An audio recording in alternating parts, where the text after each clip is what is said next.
Welcome back to the Poor Sports Podcast. I like the hesitance. Yeah, welcome back. We're here again, and thank you for listening. What do we talk about today? We talked about America's Sweetheart. Yeah. We talked about two of America's Sweethearts. You'll have to find out who those are if you stick around to listen to that. But you'll get some immediate payoff. We talked about, of course, the Rudy Gobert punch. Yeah. That's a big deal. The Masters. The Masters a little bit. Live versus PGA. Not from like a pretentious golf fan standpoint, but just two guys that kind of follow golf. Two guys that golf and watch portions of a few tournaments who golf a year. Semi-okay and don't watch much golf. Yeah, I guess I could pull up the list of topics while we're doing this. Yeah, that would make it easier. Yeah. Travis Kelce's ridiculous first pitch. That was fun. Some other stuff in there. Of course, we played our home run game at the end. You'll have to hear how that goes. Big swing in the home run game. It's possible, yes. We the mighty have fallen, finally. I feel like anyway, follow me. Oh, but I'm trying to do stand-up. My voice sucks right now, but thekcmcclain.com, thekcmcclain on all social media. And I am Alex SSN. All right.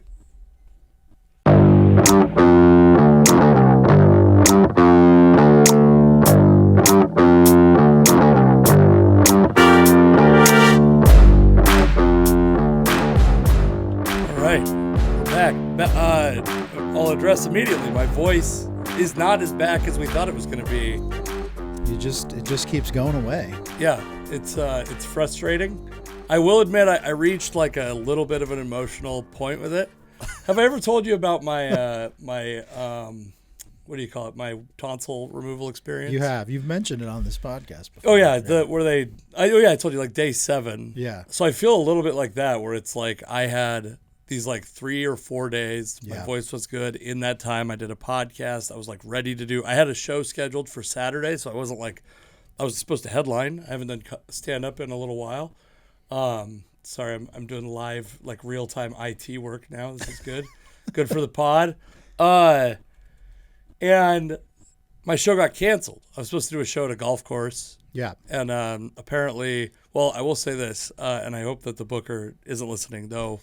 In recent weeks, I never told you about the comedy controversy I'm involved with, which I'm again. Oh yeah, you mentioned it last week, but you Yeah. said you would tell me off the podcast, and you did not. I'm still not going to do it on the podcast, but in time. But so the booker. So I'm surprised at how many people listen. Yeah. I guess the booker used a headshot of me. I have like 5 headshots, and they're all from the same outfit, same session. And there's one that I use. There's only one that I like from that session, but I've like, I don't know, I must have sent them to that booker before, like all of them at some point. Sure. And he used one where I'm like, I have like maybe we could I don't know if we can pull it up, but I have like maybe like a teacup in my hand and a pinky sticking out. Okay. And I'm like, the people of Chehalis, Washington, I understand why as comics it's funny to go, this is his feminine headshot. That's funny. It's not going to work too well down there. The folks of Chehalis, Washington, that headshot wasn't selling tickets, is what I'll say. The one that's dead on in my face, I look like most of their relatives. That should sell some tickets. You need different headshots for different parts of the country. You need one where you're holding like an AK-47, like in front of an American flag. That's and right. then you need the pinky one. You need like one in a rainbow shirt. You need to go across the entire gamut of like I know personalities you could be. I do need new headshots also, but also I look at them and I'm like, I'm not that much fatter or thinner. Yeah. Okay. So we got to talk about the headshots because one thing that's really funny to me is like if you're on LinkedIn, right, or your coworkers, you'll see the people that clearly got professional headshots. Like they got into their best work attire. They went to a photo studio, probably got mixed in with all the seniors doing senior class photos, and had to take some professional looking headshots. Yeah, and it's like I feel like most people now with your LinkedIn or work related photos, it's just like the nicest picture of you from somebody else's wedding, right? Like that's exactly what mine is. A wedding that was embarrassingly long ago. Yeah, see, mine is from my own wedding, which was less than 2 years ago, so still legit. I'm like, I could probably run with this for 5 years. Yeah, that's good. But the people that actually go out and pay for the headshots, you can always tell. And it's kind of goofy to me because picturing an adult going by themselves to get these headshots. But I will say this. If those people get more job opportunities out of it, good for you for not having the fucking stupid pride to not go get the like glamour shots. Because a lot of times, especially comics, there's like a punk rock thing about comedy where you used to be like a dork and now you decided you're punk rock and you're too much of an artist to go like fucking post clips on Instagram or something like that. Sure. And people make fun of it, all that stuff. What I've decided is I'm not trying to get an audience full of comedians. I want an audience full of audience members. So if audience members like fucking clips, I'm posting clips. Yeah. You know? Yeah. There is some element of self-promotion that you have to get past. And I think those people are dorks for going in and getting professional headshots, but also if they get better jobs or whatever out of it. No, it makes sense. I want you to take us through your headshot session. Oh, mine's funny. There's a dude in Chehalis actually named his name is it's Gabriel Michael Photography, and he also books some comedy shows, and he's booked me a bunch of times. And one night I was doing a show down there that I don't think he was involved with, but he likes comedy and we're friends. Yeah. And so he was like, "Hey man, do you want to come do my like Chehalis is like fucking 4 blocks. Okay. There's like nothing in Chehalis. Yeah, it's a ways away. It's not like it's a short drive. So he goes, "Do you want to come to my shop and do headshots?" And I'm like, "Is he gonna try to fuck me?" I was gonna say, let's pause right there. Usually, if someone offers to take your pictures for free or just on their own will, and then it's never a good sign. Well, and here's what's really bad is I walk in and Gabe has a black plastic bag with a 6-pack of like light lager in it. This is exactly how Lifetime movies start. Exactly. Can I get you a drink? Let me dim the lights. Do you want to take your shirt off? In this movie, I wake up and Detective Olivia Benson is telling me that I'm a victim and it's okay. So anyways, we got like I was at 0.07% blood alcohol content and for all of them, and we did like it wasn't anything too crazy. There was no like he wasn't pointing at me and telling me I'm a superstar or anything like that, but there was a little bit of like, "Hey man, could you fucking step up the energy?" Like, which is good. I need that, you know. I don't think I've done any headshots like that since they were my senior class photos, or I guess the wedding day photos are kind of like that. They have you do a bunch of things that feel very uncomfortable, and then when you see the pictures back, you look at them and say, "Oh, I looked uncomfortable too." On top of posing uncomfortably, I believe that our photographer, I think, might be a mutual friend. Do you know her name's Bailey? Oh yeah, Bailey. Yeah, we're friends. Yeah, she's maybe went to high school with my wife or something. I know that from. I don't know why I know that she's your mutual friend. Actually, now I'm wondering what the connection is. Well, but we both went to UW. Sure. So. Anyway, so she was our photographer. She's amazing, by the way. And she's like, I really appreciated the thing where it was like, "Dad, Mom, get in here," like taking charge. Because like my family is full of fucking sloths when it comes to this stuff like that. None of us want our picture taken. None of us are incentivized to jump into a picture. My wife's family is completely the opposite. My mother-in-law would be in every goddamn picture if she could. Yeah. She'd be in my family pictures. She'd be in her family pictures. She'd have a bunch of solo pictures. She's leading the charge over there. And on my side, we need some fucking guidance. You need a very directive photographer in any situation, whether it's a wedding, whether it's your headshots, whatever it might be. Because if there are other people involved, the ones who, like you're describing, the ones that want to be in every shot, the ones who think they know what they're doing, usually are the ones who know the least about what they're doing. Sure. And they'll turn it into chaos if you don't have someone there giving you very explicit instructions on what to do. I had not the company that recently laid me off, although they did have a headshot person, like a photographer on staff that did photography for other stuff, probably like a marketing person. I don't actually know. Which I would have never even thought that would be something a company would need. But the company I had before that, they had like it was so funny because it was like, well, it's headshot day for you. And you go and it's like you stand by this wall and like the oldest digital camera in the history of camera. It was like the first digital camera ever invented. They busted out because that's the one the company's paid for. It's paid off. The asset's depreciated. Yeah, completely. it's like a $90 camera that's 10 years old. Yeah, so it's probably $700 in back then. And so it's like the grainiest. My cell phone takes better pictures. Yeah, but this is what's on my badge to get into the place. And it's also a day where they're not like headshot day is this day. It's just like whatever I have on that day. It happens. Yeah. No, I my badge for my old work was me in a Seahawks hoodie. Very professional looking. My work photo that I used for like a decade was a photo of me in a bar. So great. I mean, look, you don't have to go get. Well, you stayed in the same job for a very long time. I did. But by the end, in my own mind, I still looked like I did in that photo. But by the end, people were like, "Oh, you look nothing like you do in that photo," which is humbling. That hurts. It does. It hurts a lot. Yeah. Yeah, I guess. I mean, I'm in mine. I'm like a little bit younger, but it's like a beard, different glasses. But like, I don't think anyone's. No. By the way, it's kind of funny. I got new glasses. I don't know, 5-6 months ago. Sure. And I just didn't tell anyone. Do they look very similar to your old? They're reasonably similar, but they're not exactly the same. Yeah. My mom, moment she saw me, are those new glasses? Yeah. My wife, it was 2.5 days. And I had to tell her, I'm like, I have new glasses. Like, I've been getting basically the exact same glasses for like the last decade. Just kind of like the standard black rimmed, like thick black rim glasses. Yeah, like these basically, right? Yeah, basically. You look like the same person almost. Yeah, similar, very similar. And I just keep getting those same ones because when I first got them, they were like back in style like a decade ago. And they never really went out of style. People aren't like looking real trendy in them anymore, but they're not bad. I appreciate that. I wear them 100% of the day. I'm staring right at them and I can tell like, they're no longer trendy.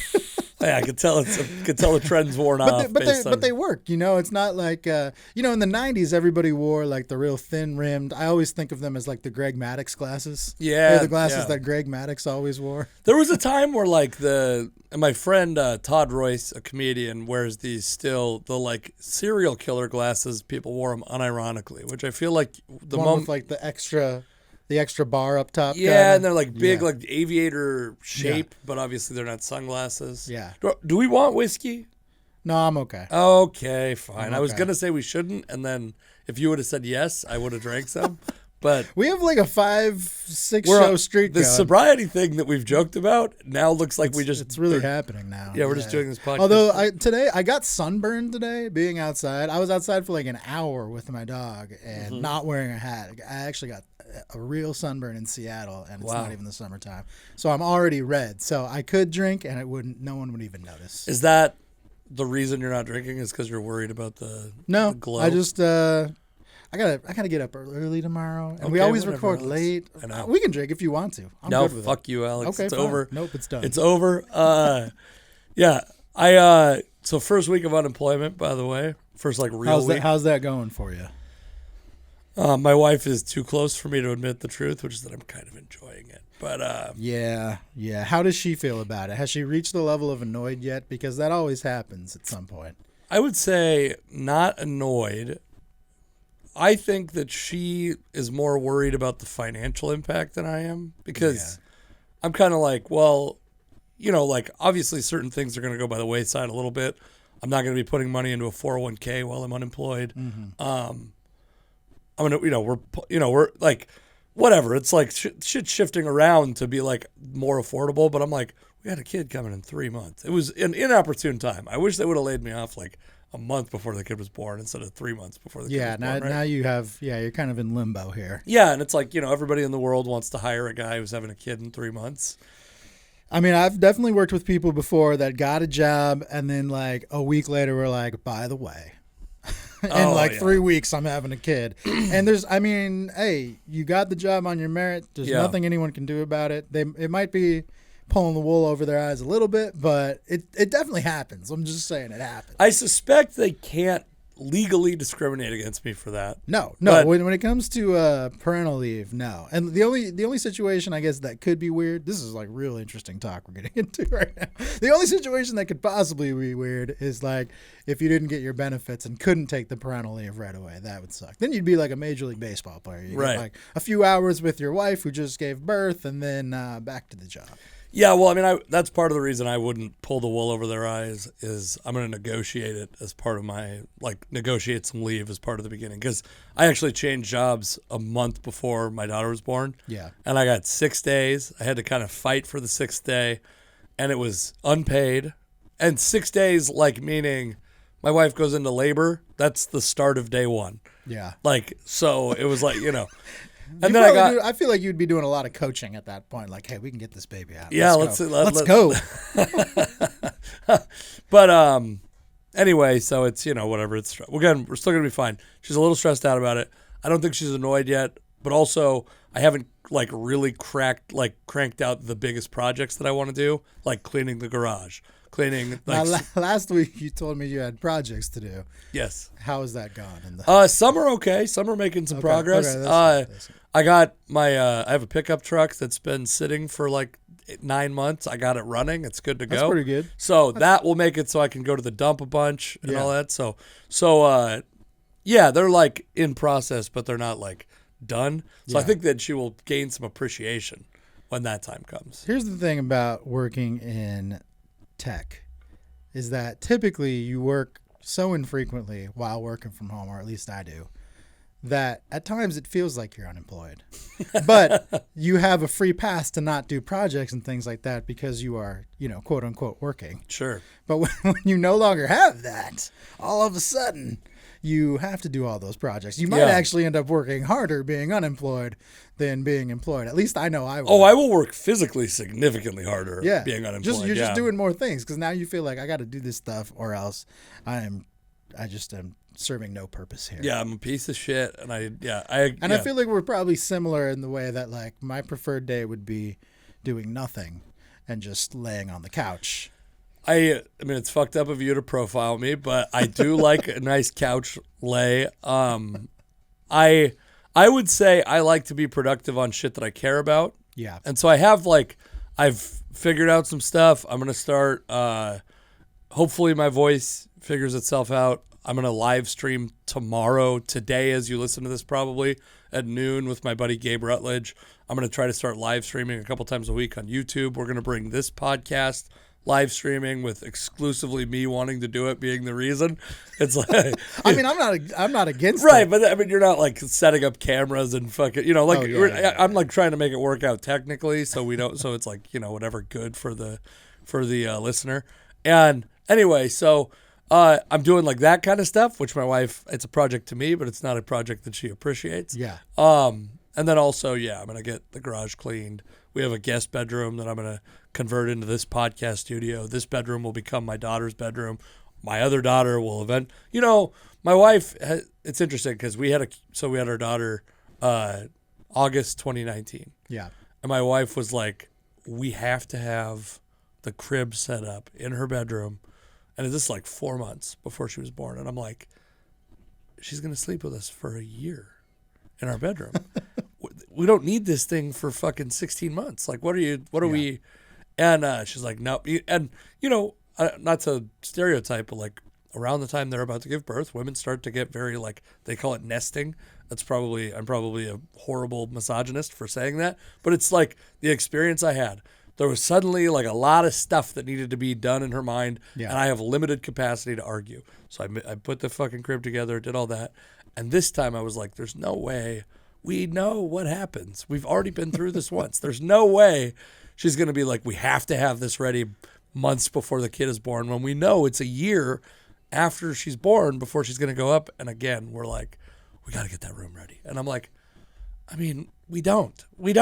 There's a lot of prep that goes into this. And I don't know, man. It's a different experience where you're just getting everything ready for something you can't really comprehend until it happens, I'm sure. I mean, this is your second go around, so you do have a good idea now. I thought, but we're just falling into the same fucking bullshit, Yeah. I think the thing is that there's just for us anyway, for my wife and I, there's just so much like stress of the unknown. Yeah. Because you're like, what day is it going to happen? You know, theoretically, at this point, I think our daughter could be our new daughter could be born and viable right now, and that seems insane. Yeah. To imagine like tonight she could be like, I mean, it's like then you're like your life's really turned upside down. Then I'll just be sitting here recording a podcast by myself. Yeah, I'll be Skyping from the NICU it's just there's stress. It's not an ideal time to have been laid off. It's not the worst time, I will say. If I was going to start a new job, it would have been difficult I was supposed to get 12 weeks of paternity leave. And by the way, I found something out cool about unemployment. I'll wait to say this until my severance check is actually in the bank, actually. Never mind. You don't want to jinx it. I don't want to jinx it. So I'll wait. I have a cool thing that I learned about labor laws recently. I'm going to wait till my fucking severance is in, and then we'll fucking go. You only find out these things when they affect you. These are the types of things you would never find out otherwise. Yes. So the fact that you're passing this knowledge along to people who might one day incur. Yes. Many of you probably are sitting on unemployment right now. And if you come back for next week's episode... Yeah, or maybe even the one after might that. Be the week after that. But I have some good news for laid off people. We're gonna make you money. I don't know. Maybe. All right. So Alex, you and I are both old men. I feel older every day, and I don't mean that as a joke. It's like I feel like I age one day in real life, but in pop culture years, I age like 4 days per day. Yeah, TikTok really fucked things up for us, man. That's exactly so. I was pretty good with all the major social media apps until TikTok came along, and then I was like, this is probably where I draw the line. So I'm gonna pull up a woman named Woah Vicky. That sounds like a TikTok person, but I don't know who that is. She is a TikTok person. I'm gonna see if I can. Hold on. This is moving at the speed of light. I'm very interested to hear about this person. Okay, so this is Woah Vicky. So I'm going to start out. We'll start out. These are photos of her. She's, by the way, 23. If you were worried. Okay, now first of all, I will say most of the I don't know about the dudes, but the women on TikTok, the TikTok type women, they all are attractive. Like, I mean, a lot of them are attractive. Sure. But some of them are not attractive. They also look like you could tell me they were anywhere between the age of like 10 and 40, and I'd be like, that sounds right. Yeah, that sounds right. It's a very there's a certain look. Yeah, there's something. It's like women are doing with makeup or something. That I agree. But so I just want you to look at this woman. She's 23 years old, attractive young lady, which I feel like is the only way I can describe someone now. I will say, like, as you get older, you're like, this is a child. Okay, so I'll show you. This is like typical in wherever this is. Fucking. So give me, like, based on what we see here, give me like the stereotype you would expect of this woman, who this woman is, what she's into, what her interests are, because this is, by the way, it's very similar to this. I used to listen to this podcast called Reply All, and they did this segment called Yes, Yes, No, which was like internet stuff. And then they would say, like, it's this. Do you know what it is? Yes. Do you know what it is? And if one person said no, they would go into a big, long episode describing it. Okay. I think they never recorded the ones where they all said yes.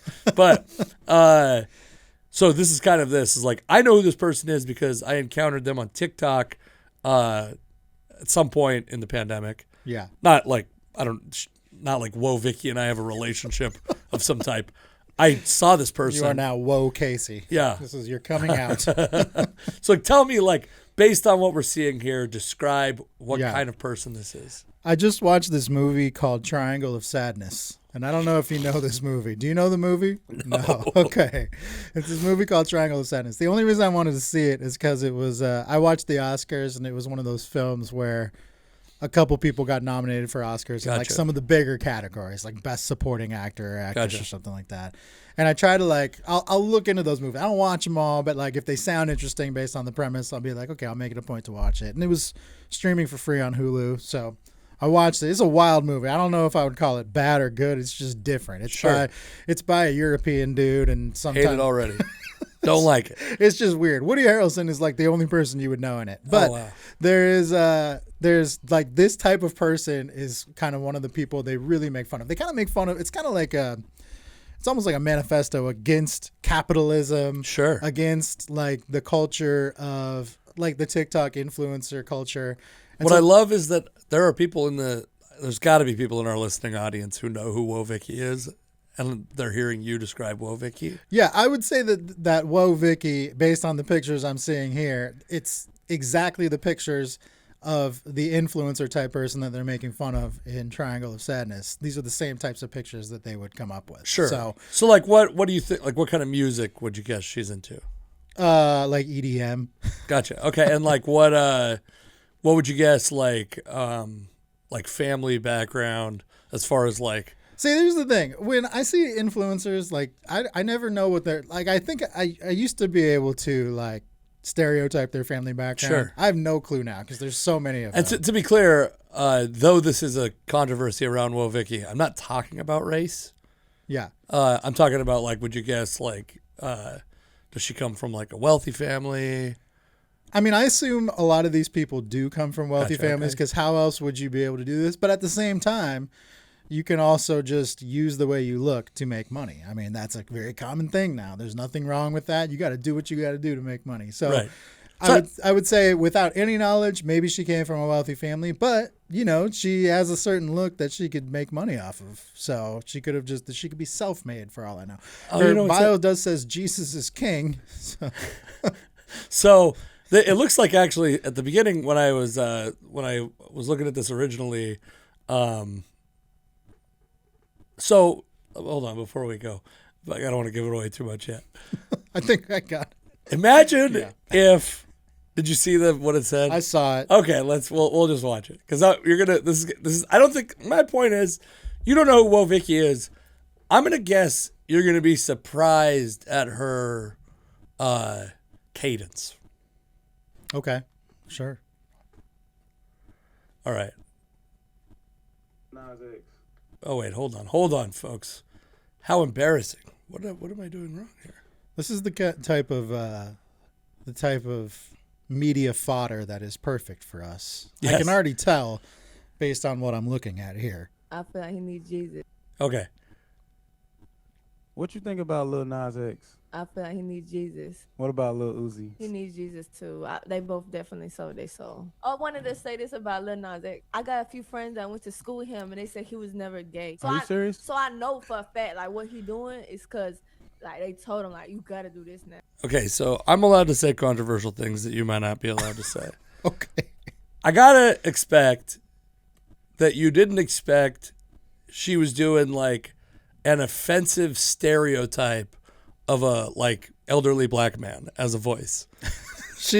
Her voice definitely sounds different than what I thought.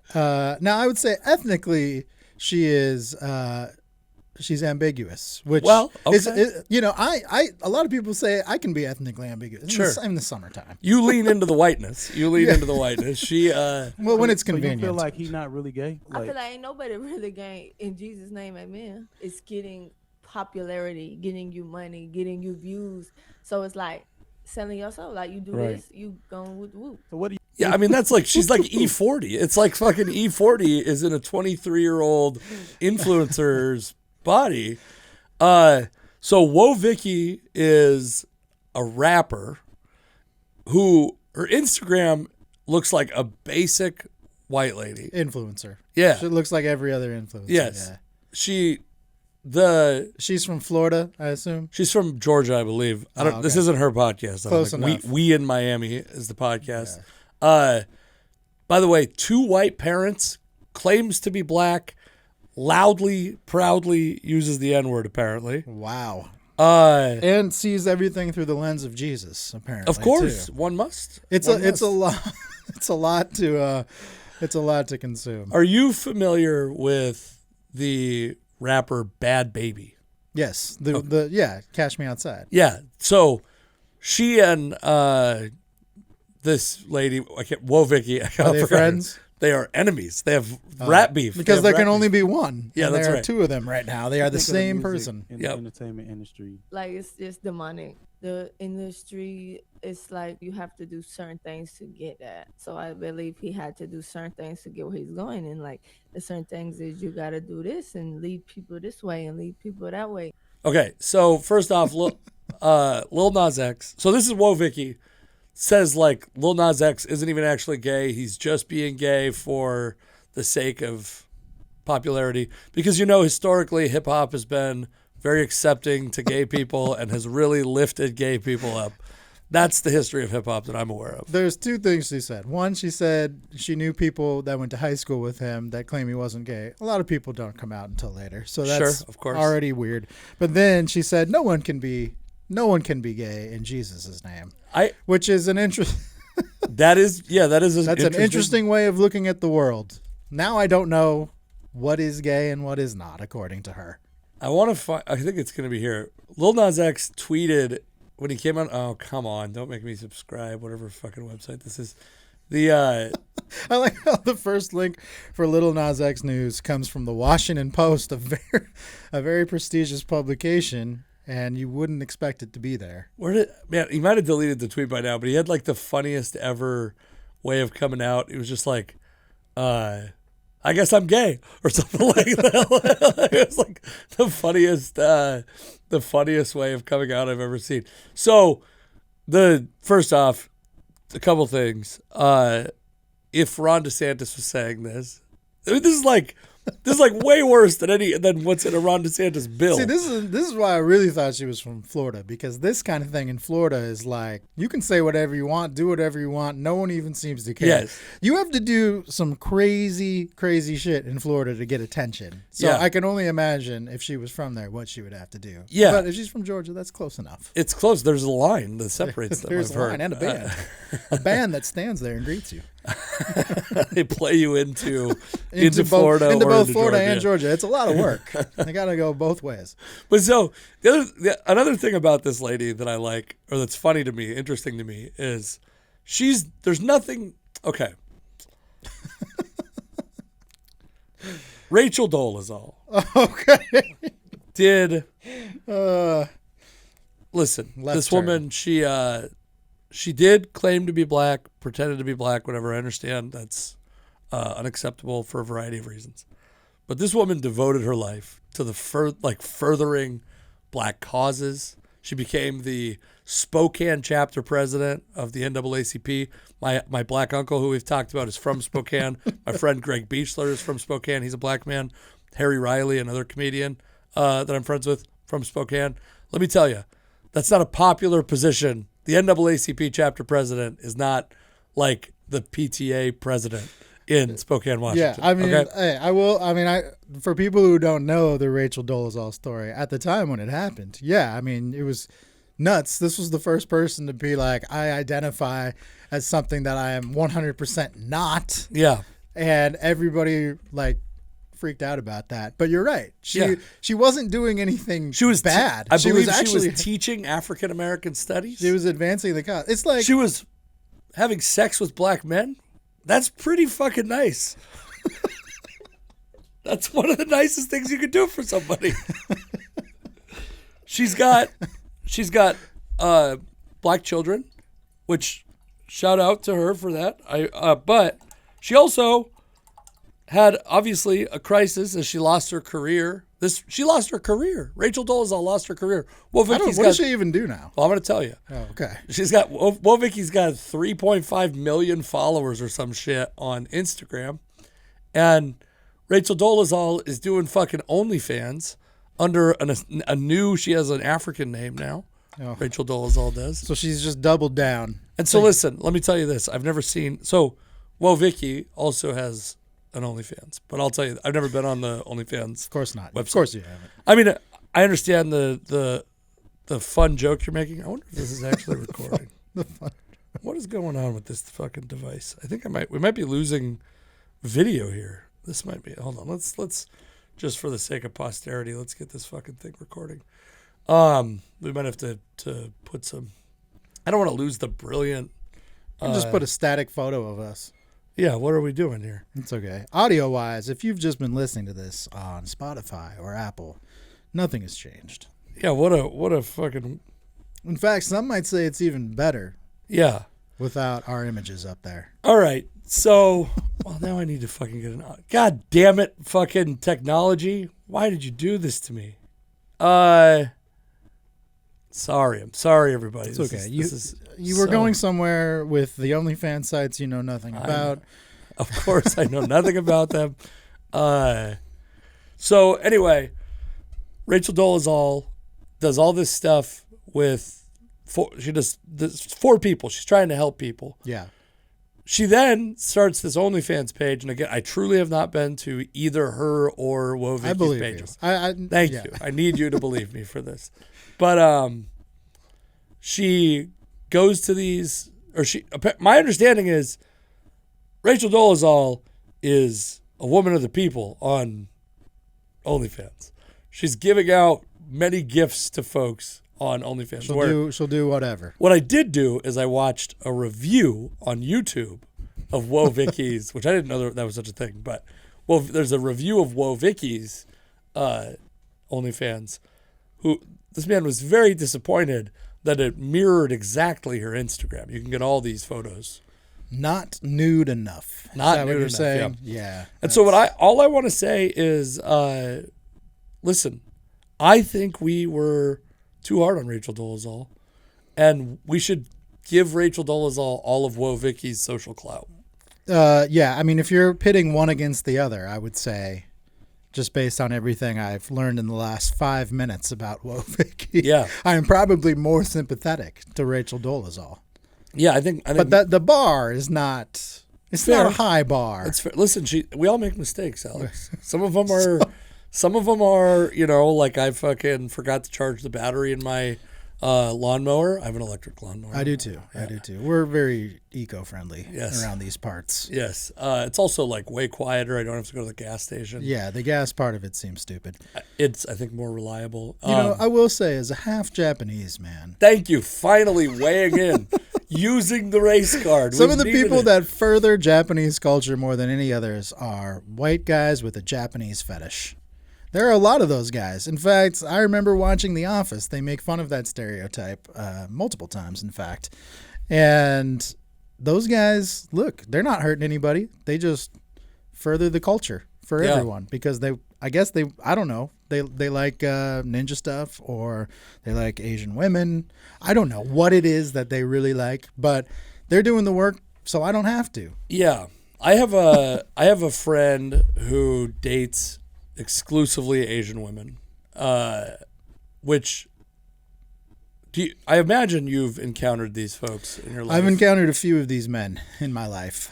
Yeah, and I don't have a problem. Obviously, like interracial dating doesn't bother me. Or I'd get you the fuck out of my house, dude. I understand. Unless your wife is exactly half Japanese. I think where you're going with this is because I feel the same way. Is like it'd just be very tough. I just like anybody who likes me back. Yeah, of course. Oh, I could not just be like, well, you're not the ethnic background I was looking for. So there's a great old Kurt Metzger joke. Well, since we might be an audio only podcast for most of this, I'm just gonna go play it. Yeah, the guys. The thing about most of these guys that I've met that narrow it down to one ethnicity that they want to date, they don't seem like the type that should be that choosy. You know, it's not like they're Brad Pitt. You know, they're not Chris Hemsworth. It's just an average derpy looking guy who's derpy. Such a great description for my buddy. This is all I date now. Yeah, we're not gonna find a bit. It's too hard. But yeah, it's his point. He was like, I'm not good looking enough to have a type. It's like I just throw my line in the water, and sometimes it's an old boot, and sometimes it's fresh young tuna. I understand. Yeah. I get it, man. That was if I was being honest ever, my what's the thing that I'm most attracted to is someone who's attracted to me. Second off is face, I guess. Like I don't know what like if we're going on physical traits. Rank the parts of the body that matter most to you. Jeez. Show me on this doll what matters the most. Okay, we are. I'm slightly off the rails because of these technical issues, so we should get into some of these sports topics because Sure. we should stop doing 2-hour episodes. Is another thing. Yeah, this is all your fault. Yeah, You're the producer and host. I'm just co-host. I think we're both co-hosts. I don't think I'm not taking. Okay, yeah. I'm not giving the full. I get no production credits, however. So Yes, I'm the executive producer, the assistant producer. There's a rumor that Reece Witherspoon and Tom Brady are dating. Are you familiar with this rumor?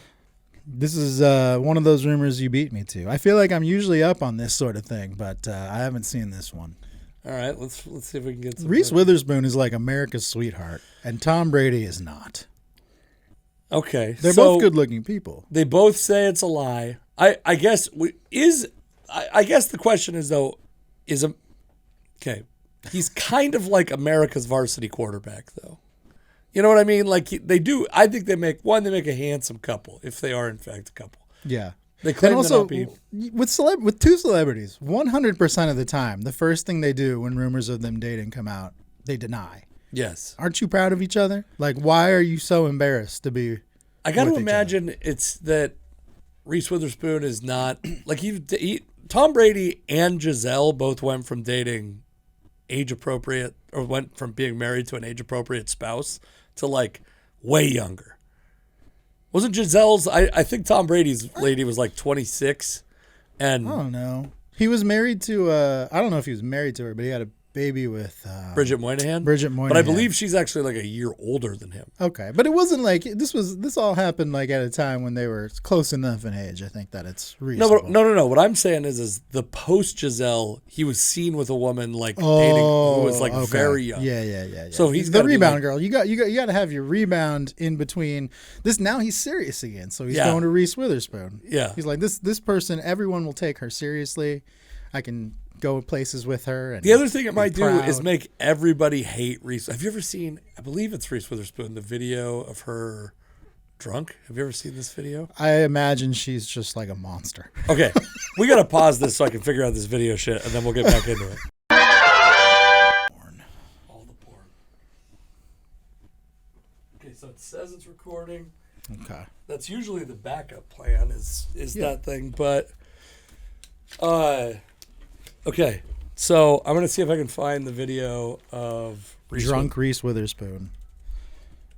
Now, I feel like Reece and Tom have a similar path to how they've gotten here, because she was married for a really long time to Ryan Phillippe, and that happened when they were both like superstar actors in the 90s. Right. So, and then I assume she at some point gets divorced from Ryan Phillippe.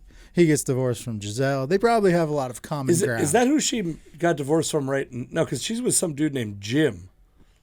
Oh, she's had another husband since Ryan Phillippe? Ryan Phillippe is fucking old news. Right. Well, sorry, Jim. Like, man, how do you feel if you're Jim? I guess that's kind of cool. You're like, it is pretty cool. If you're going to lose somebody, lose them to Tom Brady. Lose them to the greatest quarterback in the history of... Ma'am, what did I just tell you to do? I'd like to know what's going on. He's under arrest. If you don't get back I'm a U.S. citizen. I'm allowed to stand on American ground and act. Okay. It's never good when you say you're a U.S. citizen right away. Well, look at the confidence that she comes in with. Watch this. Like, the cops are asking her to do something. Look at the absolute confidence walking up to them. Ma'am, what did I just tell you to do? I'd like to know what's going on. He's under arrest. If you don't get back I'm a U.S. citizen. I'm allowed to stand on American ground and act. She will be asking for the manager. Yes. You better not arrest me. Yes, Are ma'am. you kidding me? No, I told you. I'm an American citizen. I told you to get in that car and stay in there, didn't I? This is beyond. This is beyond. You fight with me. I promise This you. is harassment. Yes, You're I- harassing me as an I am American in I citizen. reached the show. I have done nothing against the law. Reece, can you please? Yes, you have. You didn't obey my... I have to obey your These orders. closed captions are not No, keeping up with I it. do not. Tonight. Reece. Absolutely nothing. Reece. Relax. Who is the guy? Is that Jim? Yeah, maybe that's Jim. Maybe I thought that was another cop. Is that not another cop? No, it looks like that guy's handcuffed. Oh, you're right. I think it's You know Jim. my name, sir? Don't need to know. You don't need to know my name? Not quite yet. Do you know who I am? Okay. You're about to find out who I am. That's okay. There's only been a couple times where I've seen that and been like, there's like, I think most of the time people say that they're probably not that recognizable. It's always like the backup quarterback on an Right. NFL team, and you're like, he might know who you are, but I guarantee you this doesn't have the clout you think it does. There's a good video of a comedian named Dave Keckner, Oh, yeah. who I worked with. Todd Packer from The Office. Yes, and he's a very nice guy. I'll tell you more stories off the podcast. I've heard he's like one of the nicest guys. Very, very nice guy. Yeah, even He though also- the characters he plays are always assholes. Yeah, I've also never seen someone go so quickly from he was literally taking a nap on the couch, and I go, hey man, I think you're up in like 2 minutes. And he got up and was full on Dave Keckner, like zero. Like I saw 5 shows. That's why he needs the nap, man. Yeah, dude. You gotta There get was it in. no drop off. I'm real worried about you, Sam. I don't. Oh, but so he's had a couple DUI-ish things, and I believe in his video, the cop is like, he's like, do you know who I am? And he's like, yeah, I'm a fan, but I still have to arrest you. That's fair. That's well played by all parties. Yeah. That situation. Things work. You want to get out and get up in my investigation? That's okay. Yes, sir, I do. Well, guess what? We have a law for that. It's called obstruction. I'm obstructing your justice. I think Reece is Reece from the South. I think so. Okay. I think she's a Southern girl because it only showed up in that. in this instance when she got white girl wasted. Yeah. Wow. Sit your butt first. It'd be a lot easier on you. Look at this guy. What's going through his head right now? It's like he's got to be hammered. He seems like he's more sober than she is, though. Or Absolutely 100% tried. I have nothing to do with that. I know. Jim. Jimmy. We'll assume it's Jim, but we don't know for sure. But he seems like, he's giving her instruction to like calm down if it is his wife or, whatever. He seems to know what's going on. But she definitely waited until the end to pull the do you know who I am card. Now, there's 2 things going on. 1, she's white girl wasted. And 2, I mean, if you were the cop that killed Reese Witherspoon, can you imagine? There's certain people that have a level of celebrity that you might be able to get away with. she's like a modern Betty White. I mean, yeah, it's like what Meg Ryan or Julia Roberts were in the 90s. Reese Witherspoon was throughout the early part of the 2000s, and it's kind of faded for sure. But for a while there, she was the it girl, and you didn't want to be responsible for that. Pleasantville. That's a a crush deep on her in cut. Pleasantville. Yeah, that was my first introduction to Reese Witherspoon. There's a lot of people in that movie. Tobey Maguire got an early start in that movie. We watched that movie kind of recently, like in the pandemic, and I like in concept it holds up, but it beats you so hard over the head with it that you're like, okay, we get it. I need to go back and watch. It's been a long time. Anyway, so that's what he has to look forward to is. I wonder. Where is she from? I think Tom Brady's kind of a behind the scenes kind of a monster too. So is he? I could see. What's the? I understand there's probably rumors, but yeah. So Jim Toth, whoever the fuck that is, New Orleans. She was married to Jim for 12 years. My God. Who's Jim Toth? What's up with you, Jim Toth? Let's find out. I don't know this guy. He looks like every other dude. He's a good-looking guy. Though. He's an actor and producer. Okay. So they probably met doing some acting. He was known for, according to Jim, which wasn't him. It was the other Jim. It was the Jim Belushi. Unless he had a spin-off and they did a different show about this Jim. Who do you want him to date? Who do you want Tom Brady? I want to see Tom Brady with like one of the fucking with Kenya Moore from the Housewives or somebody like that. Like Tom Brady. I'd like Tom Brady to have a Woah Vicky transformation. There's a lot. I think our generation is real bad about this too. But there's a lot of guys out there that they might not even like the person they're with, but they're so worried about what everybody else thinks about them. Tom Brady seems like one of those guys for sure. Like he might never have even been sexually attracted to Giselle for all we know. But he was like, this is a supermodel. If I don't stay with her, people are going to think I'm an idiot. Yeah. So I got to stay with her. I will say Bridget Moynihan, when I found out that they were together or whatever, Bridget Moynihan's that woman that's like in every movie where you're like, who is that? Like, she's so attractive. She's very attractive. But you're like, I don't know her name. I've never known her name. I've seen her always bit things. parts. Yeah. Bit parts. And then she's in a show called Blue Bloods, but this is probably post Tom Brady. Yeah. And that's where my mom would watch it. And I'm like, should not be feeling this around my mom. Did you watch any golf this weekend? I watch clips. I'm never the type of dude that like sits down and watches the tournament, but Yeah. like I'll go like make a point to check out Sports Center to get all the highlights of it. Because if I watch, it doesn't matter what golf tournament it is. If I watch it, I'm falling asleep. Gotcha. And I like golf. I actually like golf. It's just gonna put me to sleep. Yeah. Well, it's very low energy as a sport. You're not like it's subdued. And the announcer's whispering at you on the TV, right. And just the peaceful background. So this Masters was controversial. We don't normally cover golf on here, and that's fine. We don't need to very often. It was interesting for a variety of reasons. One of them was the live guys were allowed to play in it, which was a question at a point. And then the live guys came in, by the way, and Phil Mickelson at fucking 700 years old tied for second place, which is crazy. The highest or the oldest player ever to finish top 5 in the Masters. And Phil Mickelson has been a golf villain, I feel like. Is this your perception of Phil Mickelson? He's been a golf villain since the live thing. Prior to that, it was dicey. But, I feel like for a long time, he was one of the favorite golfers of everybody. I thought he was a guy that everyone hated. They kind of hated him for, if you were a big Tiger fan, then maybe you weren't a Mickelson fan. It. But there were a lot of Mickelson fans out there. And then when the live stuff happened, it was like people were done with him. Yeah. So I kind of like, it's that instant karma thing that I like. But I like to see when they're like, fuck this guy, he's a piece of shit. And then he comes back and it's like, no, I'm very good at golf. And you should have been letting me do this the whole time. And also, like, so this is my like 10,000 foot, probably 30,000 foot view of it. But there's all this like controversy between live and the PGA. Yeah.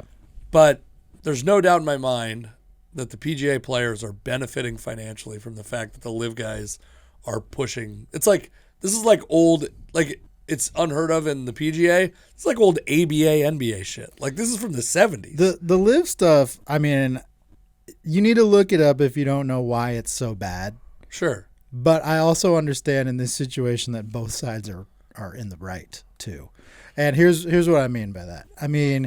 If you are one of the golfers that jumped ship to go to live to take $1 bazillion and basically never be watched golfing again because no one watches their tournaments. Sure. You're basically saying, yeah, I might be like screwing my career, but it doesn't matter because I'm going to get so much money from them that it sets up my family for life.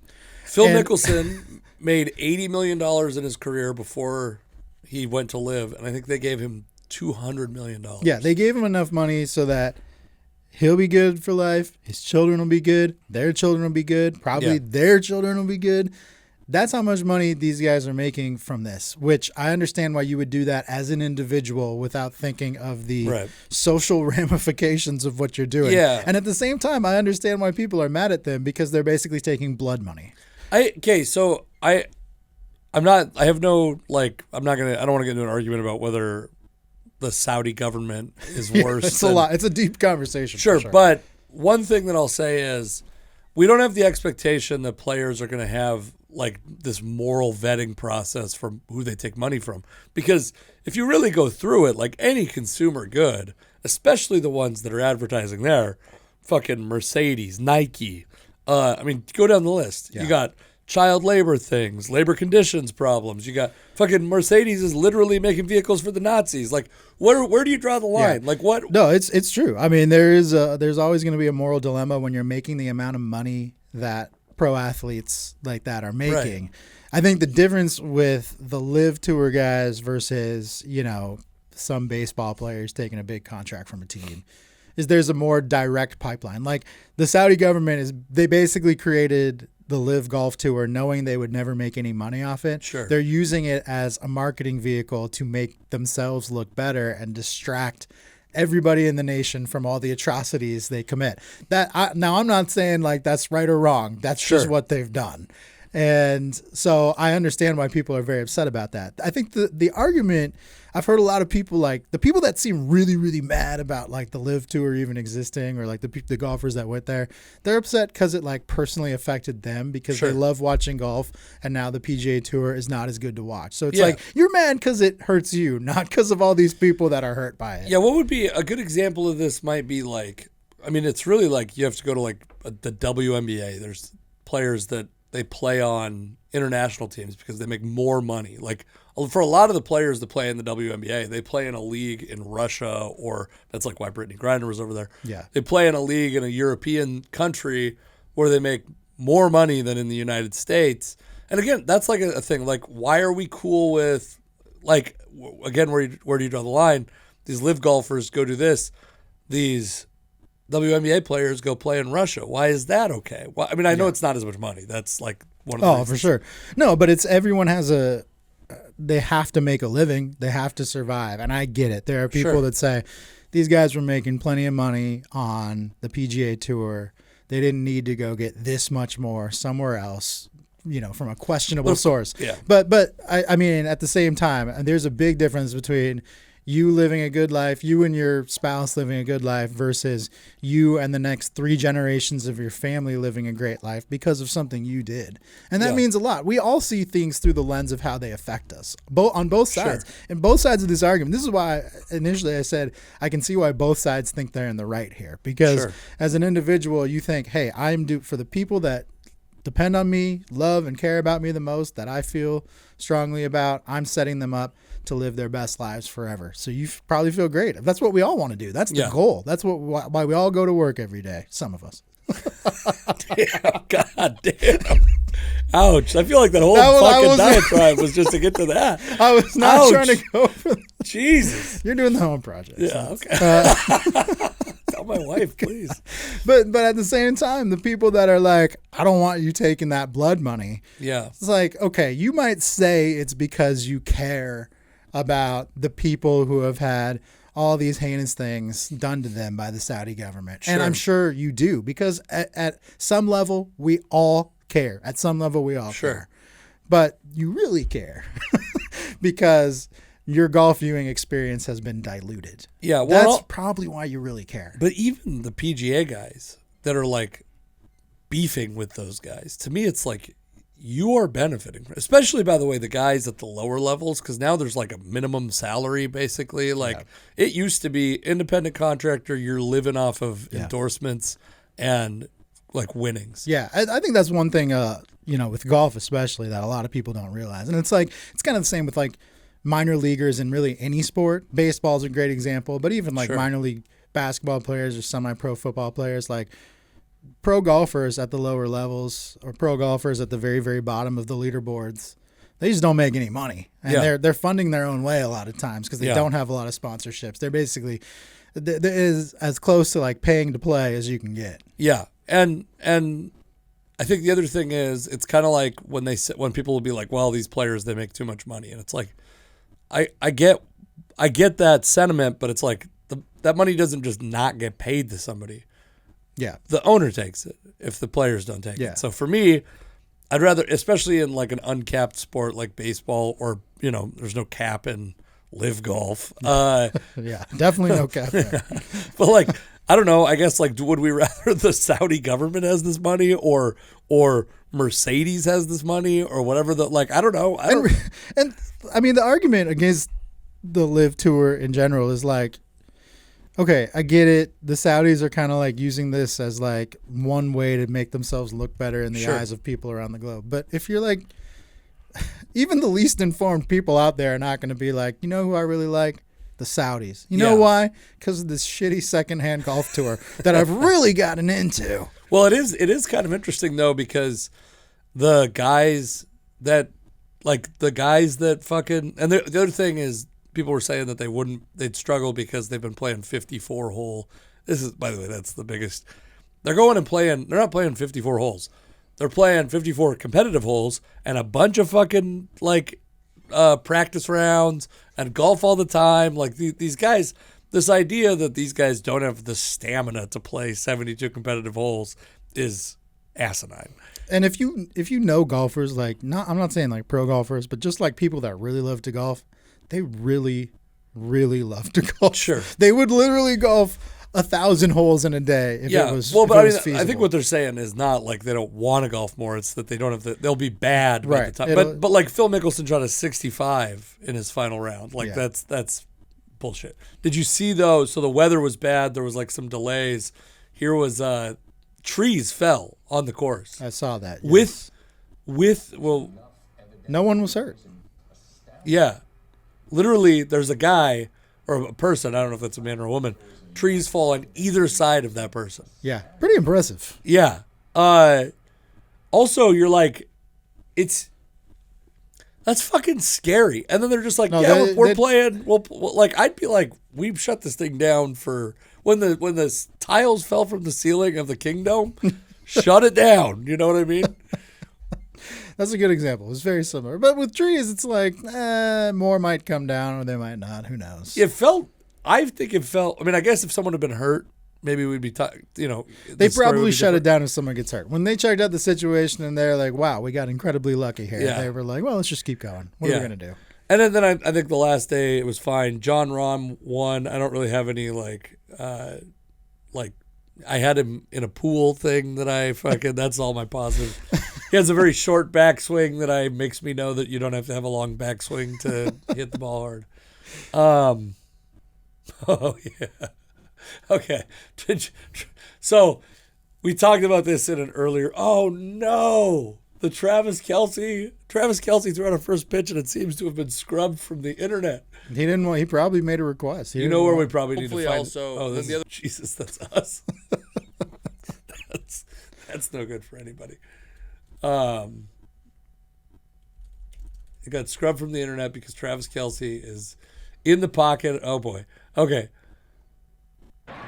So we talked about this in an earlier episode because a lot of times these dudes, these are athletes. These are full-on fucking athletes. Yes. And it doesn't translate to other athletic. Football players are seemingly the worst at this. I don't know why. Which is surprising because you see these guys like throwing the ball. Like it's kind of like everyone's throwing the ball pregame, throwing the ball to the referee.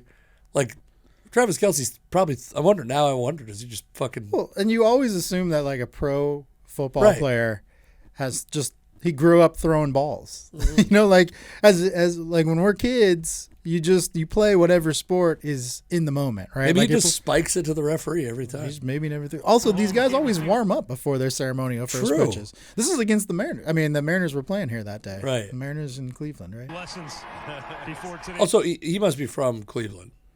Must be. Otherwise, why else would they have him out for their ceremonial first pitch? Here we go. Just like, I mean, it had to have hit the ground. Hopefully Patrick Mahomes gave him a few lessons before today's game. I don't think he did. I mean, it makes it like 18 feet or something like that. It was like a cricket throw. I don't know what the proper term is for it. Bowling. Okay, it was like a cricket bowl. I played cricket. There was a cricket club at Green River Community College, and I did a like newspaper story on them. Okay, I was going to say, I thought maybe you were going to say you played. No, which would be cool. I went and played with them one day, and it was bizarre because it's Green River Community College, and the cricket club at Green River Community College is just all like 45-year-old Indian men. Do they go to school there? I'm not quite sure, to be honest with you. It's up in the air. Yeah, and they some of them might have been past their eligibility. But yeah, they always go. They would. I got fucking struck out or whatever, bowled out, I guess. But they would go bowling, like that was like, good job. Yeah. They'd go bowling. It's stuck in my brain because there's a picture of me swinging as hard as I can, missing, and then I don't understand the game at all. But they have like some sticks behind you, and the ball hitting the sticks, and that's a good thing. I assume for the pitcher. I believe it is. The sticks, yeah. See, the problem with Kelce's first pitch, on top of just being terrible, the catcher does him no favors, and I get it. It's probably the last guy on the bench. They always throw some rando out there on the team to go catch your ceremonial first pitch, but this guy bailed like he was about to die. Yeah, he could have easily just picked it. It was an easy throw to pick, and he just decided, I'm out. We'll watch it one more time. Hopefully Patrick Mahomes gave him a few lessons. We also have the catchers cut in half on here.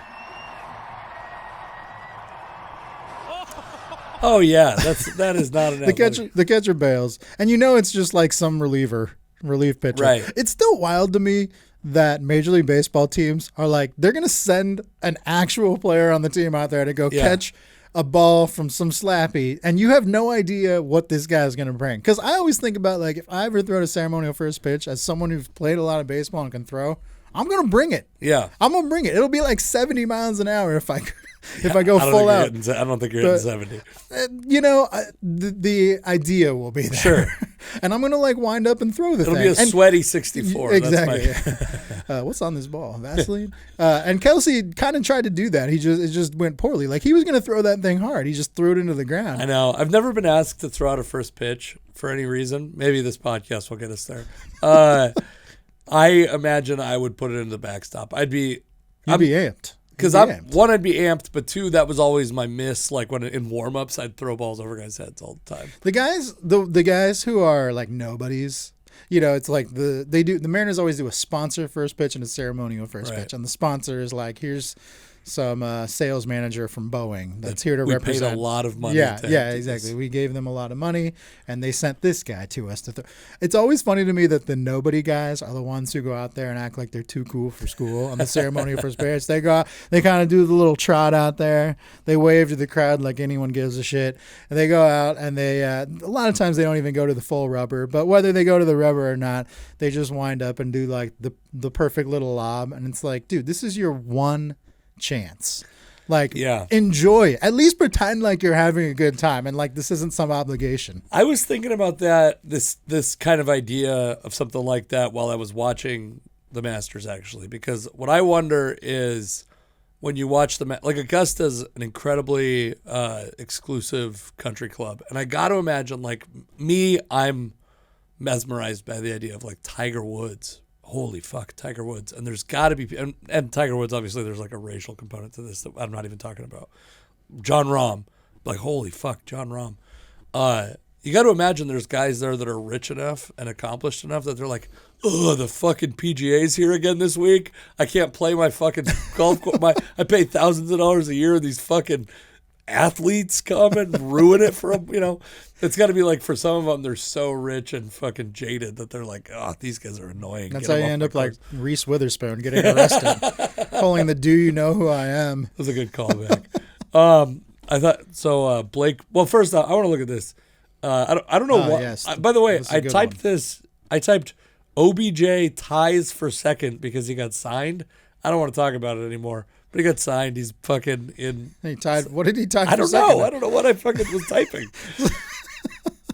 Yeah, I agree. It's not that great of a story, but now I'm just curious what was going through my mind. What was happening? I almost wonder. It must have been like voice to text or something, because I can't imagine what I was. So, scuffle on the Timberwolves bench. So Rudy Gobert, who I think we've talked about a little bit, notorious for starting a pandemic. Yes, he was the one. He was. You never get past that. He can pretty much. My theory on Rudy Gobert is you can get away with anything for the rest of your life because you'll never be able to top kicking off COVID. Yeah. That was the ceremonial first pitch of COVID is what that was. He was sitting in front of all those mics. He fake touched them all, and then within an hour, the world is shutting down. Yeah. It was very funny. This was like the start of the fuck around and find out meme or whatever. They're always, I hate the memes, but they're like how it started and how it's going. And it's like how it started is him doing that, and then how it's going is Rudy Gobert has tested positive for COVID back when we thought it was a death sentence.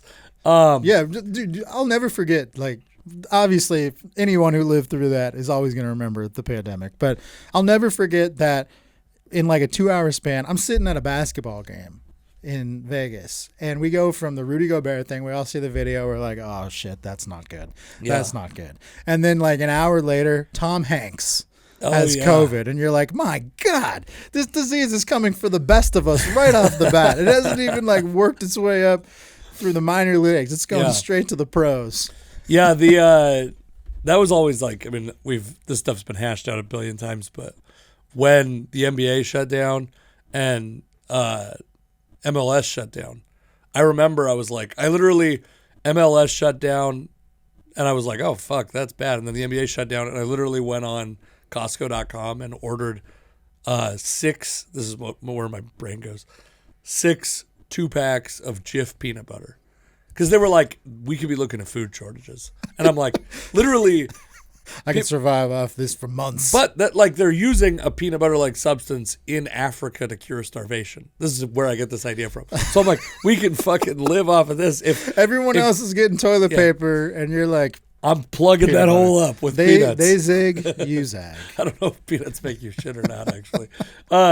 So Rudy Gobert starts what is generously described as a punch at his teammate Kyle Anderson. Anderson and Rudy Gobert.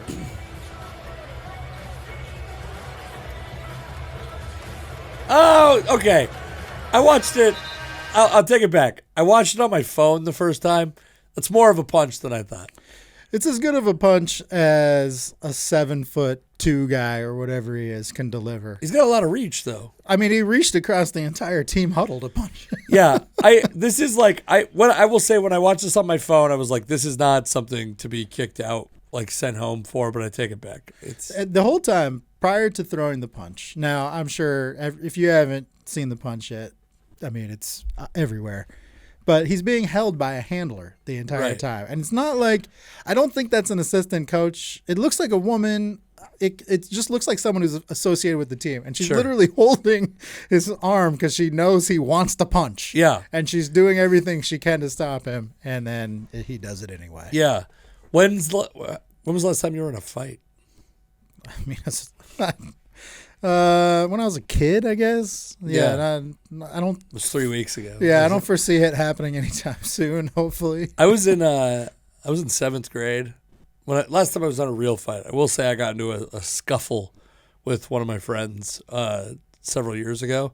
That there was no punches thrown. I shoved him. He fell down, and then I walked out the victor. Okay. That's as close. That sounds like an adult fight. Yeah. I did get in a fight when I was in 8th grade, I believe it was, and this kid. So my buddy and I were fucking with him, trolling him, all that stuff. I'll admit that. Mm-hmm. I felt bad. My buddy kicked his binder. We were in an acting class. My buddy kicked his binder. So you can get away with it in acting class. Sure. No one knows if you're acting or not. Well, he didn't really stick around to find out. He didn't like wait to see what I. So my buddy kicks his binder and I was like, dude, that's fucked up. And I go to grab his binder and the kid thought I was going to take his binder and do something else with it. Oh, jeez. And he just starts punching me in the back of the head. And I turn around and before I can do anything, there was this. It's like we were in the age of, the age, like middle school is a funny age because you're like in varying degrees of puberty, right? So there was a girl in my class who was like 6 feet tall. And me, who at the time I'm probably like 5'6" and fucking chubby. Yeah. I'm like ready to hit a growth spurt, right? And she's fucking, I'm like, how is this girl holding me back? Because I was like, I got punched in the back of the head 3 times. How is this girl holding me back? But I could not escape her grasp. Yeah. I'm like, maybe I shouldn't be in a fight after all. Middle school, I can actually, when you describe it, I can feel a middle school punch. Yeah. Can you feel them? Like in middle school, guys are just punching each other all the time. Like even if it's not meant to be a fight. And it always starts with the binders. Binders in middle school, I don't know what it was. In high school, they're like, you want to bring your backpacks everywhere? That's fine.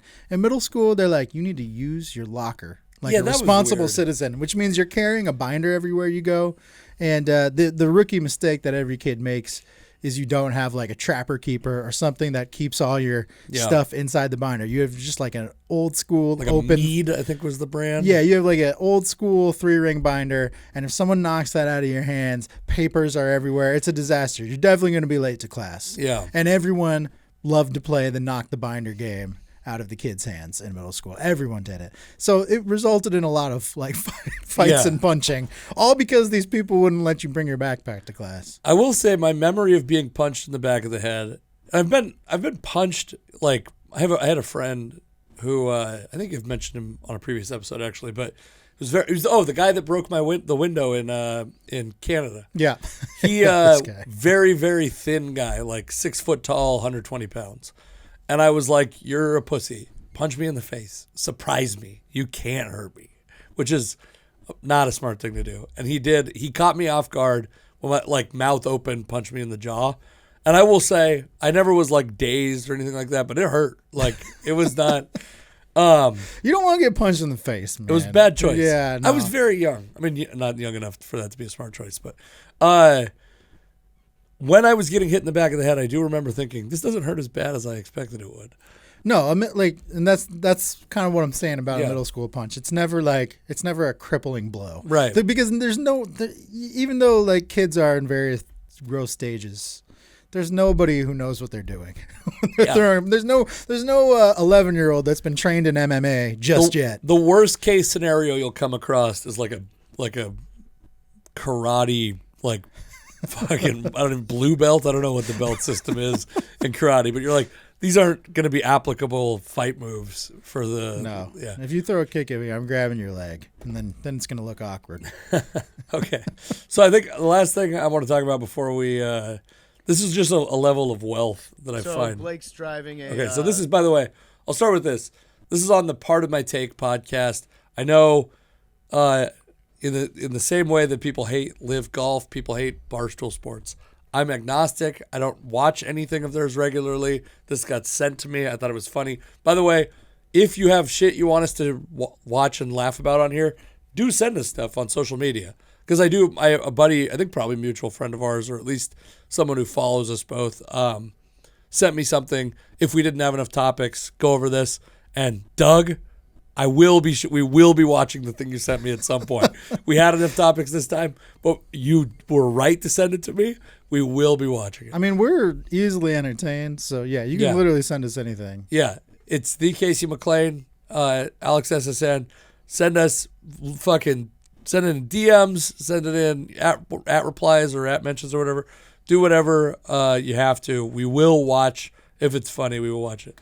So this is Blake Bortles and electric car. Tesla. So the plan was to buy a Tesla so that I could quit dipping, because then I wouldn't have to go to the gas station anymore. Have you ever chewed tobacco in your life? No. But I've been around a lot of people Sure. who do chew because I played baseball. Yes. So, yeah, you see a lot of guys that do I it. can't believe you made it your whole life without chewing. I had no desire, zero desire to do that. JV and varsity combined, there were 2 kids that didn't chew. And it was a Mormon kid and his best friend. That was the 2 kids that didn't chew. Everybody else chewed on our baseball team. It's funny because high school baseball is like the one place where you can like actively use drugs in front of your coaches and they turn a blind eye. Dude. Because here's the thing about high school baseball. Every kid who does chew, they all carry around the round can. Yep. And they all think they're being sneaky. Yep. And they're not. It's like you just shoved it in your back pocket. Everyone can see I know. it. Well, because I chewed for 10 years, about maybe 8 years, but I chewed so much and I was around people that chewed in baseball, and then I worked some labor jobs. I can spot someone chewing. I remember I had one of my bosses, literally day one, we're sharing an office, and I was like, "Are you chewing back there?" And he's like, "How did you know?" And I'm like, "Oh, dude, I can smell it because I have a fucking like bloodhound's nose for it because I love it still.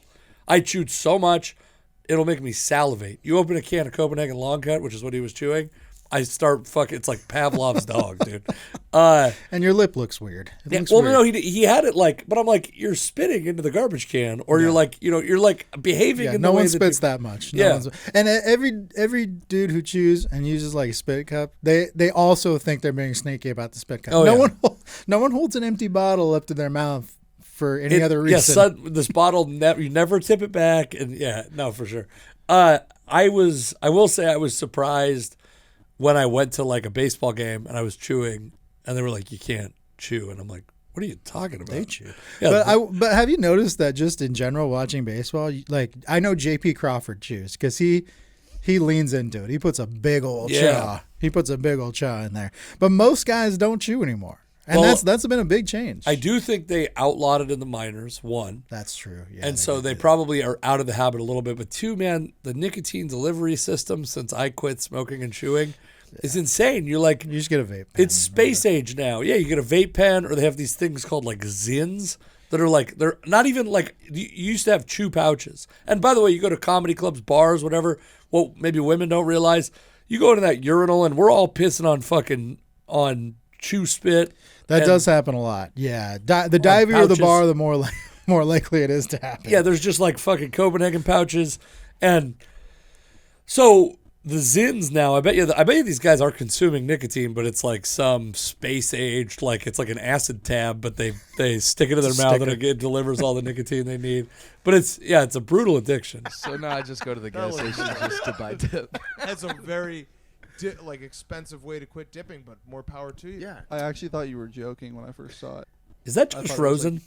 No, that's Jared Goff. Jared Goff. When I was watching this, you were messing around like, I'm in California, I'm gonna rent a Tesla. I also wanted to fit in, but I have a pickup truck back in Jacksonville, and I was like, I don't really want to bring that out to California. Right. So I figured I'd buy something where I could fit in. Yeah. So have you gone to the gas station? How does it? You just plug it in at home? Yeah, and there's a charger at the facility. Tell us the story of how you bought it. So I needed like an SUV because I have a truck and I wanted something like a Tahoe or something like that just to drive around. And I was kind of looking at websites, and then I ended up on the Tesla website, and it was like, design your own. So I'm like, I might as well see what I can do here. And then I got to the last page, and there was a buy now button. And I was like, well, I got to hit this. So that's the most expensive rehab in the history of tobacco. I didn't know there was a buy now button on the Tesla side. I thought you had to wait. I'm sure when they installed that on the website, they're like, no one's ever going to use this. And then Blake Bortles comes along. Blake Bortles isn't even I know he's signed some decent contracts in his life, but man, a backup quarterback with that level of disposable income. It's a different life, man. We should look up Blake Bortles' career earnings. $48 million, which is... That obviously Sam Bradford is the one that's the craziest, right? Sam Bradford, I think, is the 10th highest paid quarterback in the history of the NFL. Yeah, he was the last quarterback to get the insane rookie deal before they were like, we got to put a stop to this. Yeah. So but I mean, that's enough to buy a Tesla outright. Pretty good career earnings. Yeah. I thought Blake Bortles, because he had the ties to Shane Waldron, was going to end up being the Seahawks backup at some point, but no. That's okay. We don't need him. Not anymore, for sure. Okay. There was... Oh, can I tell you a chewing story real quick? Yeah. Okay. Let's hear it. So, because this is kind of why I wanted to get into it. And if I do this on stage, I'm sorry. I got encouraged to do this on stage, but we're going to fucking open mic it here because I haven't been able to do stand-up in a while. You can test it on my voice. This crowd. So, when I was 19 years old, I worked at a canopy company. You could chew most of the day, spit on the fucking in the garbage on the asphalt, whatever. One day I ran out of chew, and if you've ever been a nicotine addict, you know that I feel like I have a booger on my face, and I don't want it to be in the camera. No, just keep picking at your face. You'll find it. That's better. That's better for the That's camera. a lot better. When you can't access nicotine, I'm sure this is addiction to anything. It's like a level of anger I've never experienced at another time in my life, outside of feeling the knuckles of a kid's hand on the back of my head because I fucking was trying to pick up his binder. So my mom is a former nicotine user, and I lived with her at the time. She's like, I'm not taking you to get tobacco. And I'm like, okay, I'll just wait until tomorrow, and then you just go insane fucking thinking about the next dip you're going to have. I'm finding cigarettes to try to rip them apart and put the tobacco in my mouth. I'm smoking I'm like a homeless guy smoking butts in my fucking, it's bad, dude. I'm really fiending for nicotine. And finally, I'm it's a couple hours later, and I'm like, Mom, can we go to the grocery store? I want to buy. And she's like, you just want to get me to fucking get you to buy nicotine. I'm not taking you. And I'm on the phone with her, and I get so angry, I punch my dresser, and I break my hand. Wow. And I look down, and you can still see it on my right hand. The knuckle here is you can't see it, and there's this puncher's fracture. Yeah. So I get off the phone with I'm pissed. I get off the phone with my mom, punch my dresser, angry. Then I'm I look down at my hand, and I start going into shock because I see that my hand is broken. It hurts, but it's also numbing immediately. Yeah. And I start to get lightheaded. So this is embarrassing, but I have to go upstairs and lay on the couch, fucking put my legs up. I know all these first aid techniques.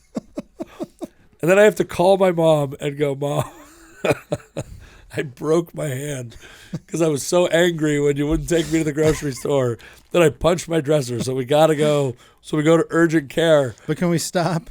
Yeah. No, we go to urgent care. And he goes, I get there and he's like, so what'd you hit? And I'm like, what do you mean? And he's like, I know you punched something. You're between the ages of 16 and 21. That's 85% of the puncher's fractures I see. Nobody's boxing anymore. They're punching shit. What'd you punch? And I was like, it's a dresser. And he goes, yeah, pretty bad. All right, well, I'll x-ray it, but we probably can't do anything because it has to be like more than a 15-degree fracture or something like that. Sure enough, I can splint it or whatever, can't do anything. But they give me painkillers. My mom takes me to the Safeway pharmacy. And at the Safeway, at the Safeway pharmacy, I go, can I buy some chewing tobacco? And they go get me 3 cans of chewing tobacco. And I fucking got it after all. I got it at the end of the day. That's how bad addiction is, though. You had to go to great lengths, but you did it. It cost a copay. It cost probably hundreds of dollars to the insurance company. It cost. That's what I take from the insurance company. Yeah, like, who cares? An exorbitant amount, by the way, because I grew up on an Indian reservation where you could get tax-free nicotine all the time. Yeah. And when you'd buy at the gas station, it's like, that's desperate. That's for desperate measures. You're paying extra, yeah. Yeah. And, so I paid like probably $30 for these 3 cans of chew. But you had a goal in mind and you achieved it. That's the important part of the story here. Can you? I wonder if you can DoorDash because you Instacart. You can Instacart alcohol. I wonder. Let's see. This is how you're going to get back into this addiction, isn't it? Dude, oh my God. I can smoke cigars. If I chewed, I'd be back fucking immediately. I can't. I don't know if you can do tobacco products, but yeah, you're right. You can definitely do alcohol. I know that. Yeah, where is my? Oh, there it is. I'm going to real quick pull up our Instacart and see. Yeah, I'm sure there is probably some sort of delivery service out there. There's got to be. Well, you can get weed delivered. That's also crazy, by the way. You can get weed delivered to your house, but not that's, by the way, also I went through the stages of frustration with my throat that I let's see. Did you have like lozenges delivered to your? I ordered CBD throat spray. Has it worked? It hasn't arrived yet, unfortunately. Okay. I tried to. I'm not a marijuana consumer, but CBD is different. Yeah, I've taken CBD. I don't love CBD, but I do believe that it has some sort of healing yeah. powers. Yeah, the people that really believe in CBD, man, they start talking about it, and you're like, It's very annoying. It's very annoying. It's the people who want to get you into crypto. It's every other it's every other thing like that. All right, do you want to play the home run game? Yeah, you got to go first because I need to find. All right, home run hitter. I'm also doing the same. So. Oh, that's good. This is okay. So, the man that I would like to, because the Mariners they've had a couple. First off, Jared Kelenic is having a rebound season. He is. He's been on a tear lately. I've been very frustrated by Mariners fans being incredibly reactive early in the season, which is not uncommon for a fan base, but it's just I get very annoyed with Mariners fans specifically. Also, I have a friend, and by the way, yes, I called you a friend before I shit on you, who keeps messaging me every time Colton Wong does something bad. He's not a fan of Colton Wong. My cousin was living in Hawaii when Colton Wong was a senior in high school. Yeah. And my cousin got either drafted or got some scout attention, and he was friends with GM Kevin Towers, who's passed away since, but who was the Padres GM at the time. And he did contract scouting of just Colton Wong, just go watch Colton Wong play.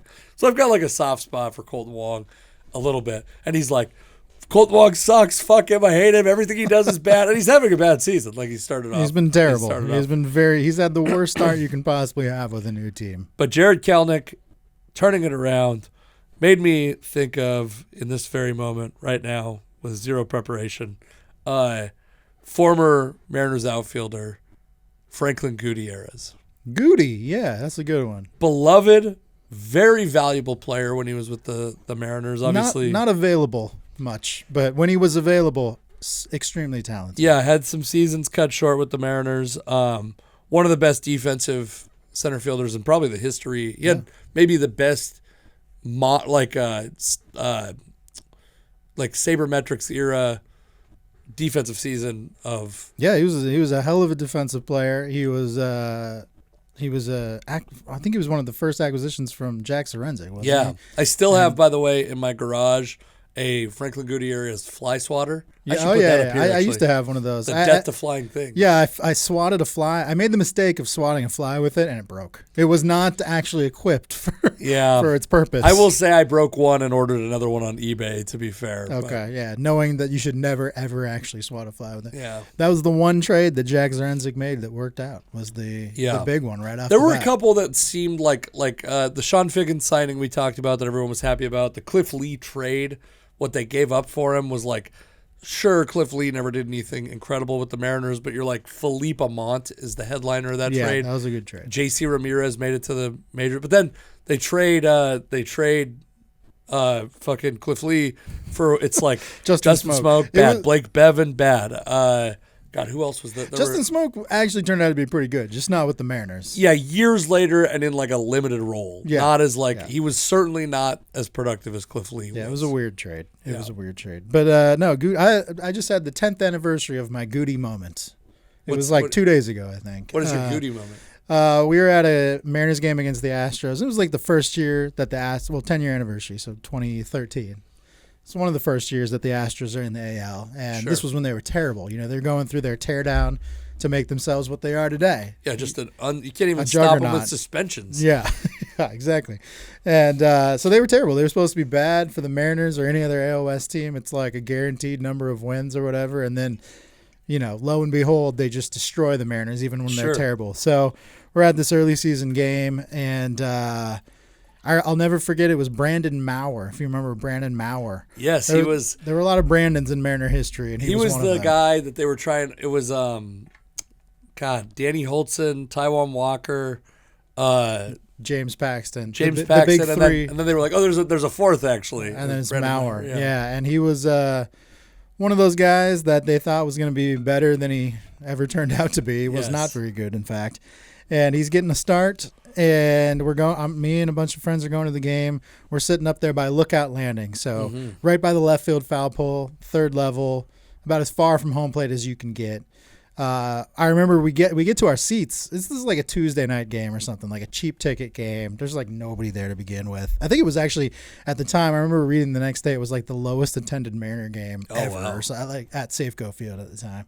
And by the time we get to our seats, we get there in like the second or third inning, and it's already like 13-2 Astros. It was just one of those games where just everything's gone wrong. This dude's just gotten beat around, and we're already into the bullpen.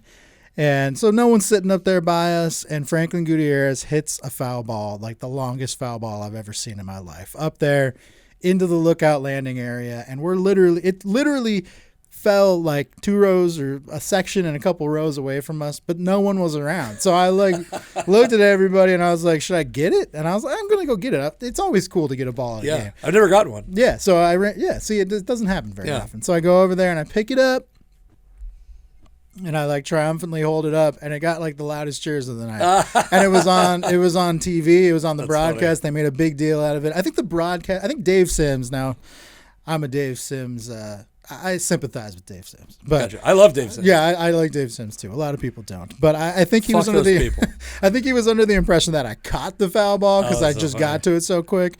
But I just picked it up from where it landed because no one was around, and that was my Goody moment. And then an usher comes down. They give you a little, when you get a foul ball at a Mariner game, they give you a little card to like commemorate it. Oh, that's and, cool. You fill it out with like who hit it, the date, and all the details about it. So it was an impressive foul ball, and all thanks to Franklin Gutierrez. Yeah. So with all that said, Goody, the long. How long did he play? Played 12 seasons. Yeah, most of which were not full seasons. I know that much. Sure, there were some partial seasons. Yeah, he probably played the equivalent of about 7 or 8 full seasons, I would say. And he was about a 20 home run guy, so 7 seasons at 20 apiece. I'm gonna say he hit 145. 97. Wow. I know. That is way less than I thought. I was surprised also. I thought 20 home run guy never hit 20 home runs in a season. Wow. 2009, which that's his first year in Seattle. He had 18 home runs. He had 12 home runs the following year. He doesn't win the Gold Glove until 2010. But yeah, he was a guy like showed some power promise. He did a couple, he hit 25 doubles. Wow. 2010, he hit in consecutive years 26, 24, 25 doubles. So averaging 25 doubles. Yeah, he wasn't a big power guy. I should have thought of that. He was a big, tall guy. That was the thing. He looked incredible swinging. He was 6'2", 200 pounds. Women loved him. Yes. And to add to their adoration, locker room banter was that he had one of the largest packages. Swung a big bat, huh? He swung a big bat in more ways than one. So for all those women that loved the way he looked, yeah. He looked great. Had a great swing. Like, had a pretty swing for a guy that didn't hit for a lot of power. Oh, he was one of those guys that if he didn't have all the health issues, first of all, he just looked like the prototypical center fielder. Like, he's exactly who you want in your outfield. He just couldn't. There's some guys, it's always like, it always saddens me that there are guys that just look the part physically. Like, they look like they should be amazing athletes and their bodies just don't hold up. And on top of all the health issues they have, fans hate those guys usually. It sucks because Goody did nothing but, and I remember what frustrated me also is, so he has stomach issues, if you remember. IBS. Yes. Yeah, and he's losing weight, all that stuff. He's losing strength. He's misses a full season. I don't remember if the full season was from that or not. But I remember at one point the Mariners signed him to, like, it might have even been like a non-roster invite to spring training. I'm pretty sure that's what and people were like, fuck that. Why would you do that? And I'm like, it's so crazy this guy went from being, like, so beloved and then at no fault of his own became a guy who, like, I don't even want him for free. Fuck that guy. Yeah. You know? Yeah, I mean, it's ignorance of fans in that case. Yeah, it's just one. I always feel bad for the guys that just can't stay healthy when they're super talented, and it's no fault of their own usually. If you're out there like punching walls, punching dressers, yeah, that's a bad move. Then I can't feel as bad for you. But for a lot of these, like the CJ Process was another guy that always took the fans' wrath, it's like, yeah, I mean, he's super talented, and if he can stay healthy, he'll probably be really good. But some guys just their bodies are not equipped for it. They just can't handle it. Yeah, wow. Yeah. Okay. Well, you got me good that time. That was a tough one. Oh, I did have I forgot I had compiled the list. My plan was to have the tally to this point, but we'll got it next week. You got to come back next week and we'll give you a tally. I hope I'm not. You were I think 48 off on that? That was a big one. That was a big one for me. It was a big swing. I hope you didn't do it on purpose first off. No, I thought I was. I wasn't. The process failed you that time. I rushed it. I rushed the process. All right, the guy I have for you today, I'm gonna test your love for this man. Ooh. I think might be one of your all-time favorite players. I think I know who you're gonna say. He's a catcher and a first baseman, and he currently lives on a boat somewhere. Yes. John Jaso. Let's see. He played 9 years technically, obviously not all complete seasons. Sure. A Mariner for one season, a memorable one. He caught Felix Hernandez's perfect game, which is always fun. So he bounced around for a while.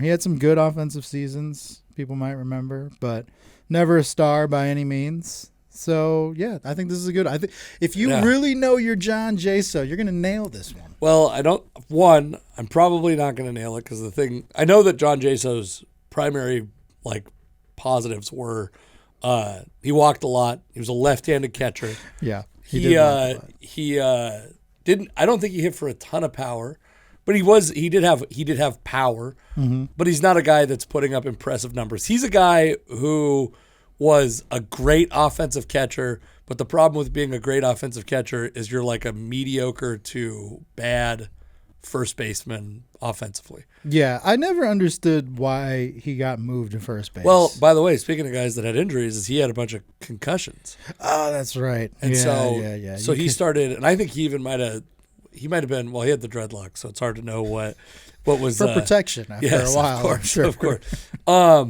Yeah, and a guy who, by the way, the Mariners, I mean, you've given me the opportunity to, I said, let's not do a 2-hour episode, and then you mentioned maybe my favorite, non-star baseball player, a guy that the Mariners fans and the Mariners franchise, I think, underappreciated him a ton. he was completely misused early in his time with the Mariners. I think if you go back to his first year with the Mariners, like he's on the active roster for the first 30 days of the season and has like 6 plate appearances. It's a fucking insane. I'm trying to think if that was a year they were trying to establish Zunino. No, they had Miguel Olivo. Miguel Olivo was a terrible defensive catcher, but for whatever reason, teams seemed to think he had an amazing bat. They were using Jaso as the DH more than a catcher early on. Right. They also had Jesus Montero, who they were trying to establish as a hitter. Right. But that was always a circus. Yeah. Well, and I mean, a guy who never was a catcher, never was a hitter. Yeah. But yeah, so I've loved Jaso was a guy who was also like underappreciated, and then got sent to like Ben Zobrist. Remember Ben Zobrist? Yeah. If he hadn't been with the Rays, he's probably like a backup utility guy because nobody recognizes that dude's value. Well, Jaso started with the Rays, right? Though. Yeah. So when the Mariners traded, by the way, that trade was Josh Lukey. If you remember, Josh Lukey was controversial because he got a sexual assault allegation. No, he actually got a conviction. Okay, yeah. Conviction, yeah. So and he did that before he came to the Mariners, and then Jack Zarenzik, I believe he was in the Cliff Lee trade. Yeah, he was. They got as part of the smoke package. Yes, the smoke package. The smoke package, as we call it now. He came over, and Jack Zarenzik admitted they had not done their due diligence on this guy, right, and had no idea that he had this on his record. So then you assume they're going to have to cut their losses at some point, and then they trade him straight up, I believe, for a very valuable asset, and then just choose not to. That was a day when I was fucking blown away that Jack. I was like ready to give Jack Zarenzik the key to the Mariners for the duration of his life. For as progressive as we like to think the Rays are, they just gladly took this convicted criminal for straight across. Actually, no, it was Josh Lukey and a player to be named, but it doesn't say who the player to be named. Interesting. Was. I'd be curious to see who that was. Yeah, probably somebody who turned out to be great. No one So anyway, Jaso's a guy. I'm going I bet per 600 plate appearances, he's averaging roughly 20 home runs, but probably I'd bet doesn't cross 600 plate appearances in any season because he's a catcher. Man. Fuck. 76 home runs. 55. Okay. You're close enough. Yeah. It was. Yeah. I knew it wasn't going to be 145, but you were right that he never had more than 600 plate appearances. His high in a season was 432 with Pittsburgh in 2016. He had 2,591 plate appearances in his career. So about 4. You said you thought he had about 20 per 600. That would have been about 80. So yeah, you were kind of guessing along those lines, but that was high. The most home runs he ever had in a season was his season with the Mariners in 2012. He had 10, and then his last season with Pittsburgh in 2017, he also had 10. Yeah, but I liked. There's left-handed catcher. Love a left-handed catcher. Love a platoon catcher because you have this natural opportunity to rest him when a lefty's pitching. And then he was not a good defensive catcher, which we now know catcher defense is a lot more important. But he did catch a perfect game. He caught a perfect game. He wasn't bad in every. And also, if you remember, there was a time where that team was very lovable, and when Eric Thames and him traded game-winning plays, and they both pied each other. Was one of the most fun times to be a Mariners fan. It's like USS Mariner, the blog, is at its peak, probably. Yeah. Lookout Landing, the blog, at its peak. Our introduction to Fangraphs, as if you're into that kind of shit, was that. It's also, by the way, pretty infamous because at that time, Dave Cameron, writer for, now he's an employee of the Mariners, by the way. Yeah. He did a organizational ranking, and the Mariners got ranked 6th, largely on Jack Zarenzik being a genius, and hashtag 6org. If you you can search that now, and I guarantee you there's still people that are pissed that he gave him that. And then obviously they fucking fall apart The Zarenzik years are horrible. I never understood, and I think of it in the same way with Dipoto now, but I never understood why people thought Jack Zarenzik was a genius. And I think part of it was just because he looks like an evil genius. He's like a bald man with glasses. He looked like, if you saw that guy anywhere in public, well-dressed, you'd be like, that looks like a smart guy. And there's so many fans in sports who are just swayed by that look. They would never admit it. They're smart, educated people themselves, but they are swayed by that kind of thing. And I think that's a lot of why people thought Jack was a genius. I think. Well, one, he comes in and takes the 2009 Mariners go 85-77, but we're expected to be dog shit. But then I'm trying. He was Jerry Dipoto before Jerry Dipoto. He came in and made a ton of trades right off the bat. I mean, the Goody trade, his genius was Goody's a big win. His genius was almost all based on that Goody trade. Andy Chavez was a lovable guy. Yeah, I mean, like there were guys, Josh Wilson, who they fucking were like, you know, people loved him. And then there was, I guess, he was, I believe the Eric. I remember, dude, one of the most embarrassing things I ever wrote is when I was in college, I wrote about Eric Bedard, and I was like, "This is what winning teams do. Winning teams trade everything." Yeah, I mean, I think most fans would tell you they were on board with that trade, even though in retrospect they would never admit it. But most fans, I think, were on board with that trade. Yeah, I think he got there's guys on here. David Ardsma, who follows me on Twitter, retweeted a show that I did recently, which was very nice. David Ardsma. He was acquired for not very much. Eric Bedard, we were happy with at the time. Jason Vargas, I believe, was part of what trade was he? He was part of the Goody trade. Yeah, but now I'm second guessing whether that was even a Zarenzik trade. I think it was a Zarenzik trade. I think so, but now I'm second guessing. I gotta know. Well, this is exciting for the fans. God, look at how big this trade is on Baseball Reference. It was 2008, December. Yeah, it was a Jack Steve trade. Okay. Look how fucking long that. It was a gigantic trade. Oh, man, Luis Valbuena. I knew he was going to be better than the Mariners thought he would be, though. He's no longer alive, sadly. Jeremy Reed. Luis Valbuena? He passed away. Man. A couple years ago. 2018, yeah. No, but that one was people were up in arms because they traded J.J. Putz, who was the most slightly above average closer. Right. Not to mention he's just a closer. Which and Jeremy Reed. Yeah. Yeah. What was and Sean Green, who was a guy. Yeah, these are all guys they traded Putz and Reed were guys that you're or not, Putz and Green are guys where you're Green especially, you're that's a replaceable. They traded two relief arms, a slightly above mid-level prospect who ended up okay. He was an okay player, Valbuena. And then Jeremy Reed, who was a prospect that never materialized. They basically gave up nothing to get all these guys that became a lot of guys who became assets to their major league team, which is all you're looking for. I thought Michael Cleto, who was in this trade, was going to be a big deal. Never was. But you know one guy I want to look at real quick while we're on here, and then we'll finish this.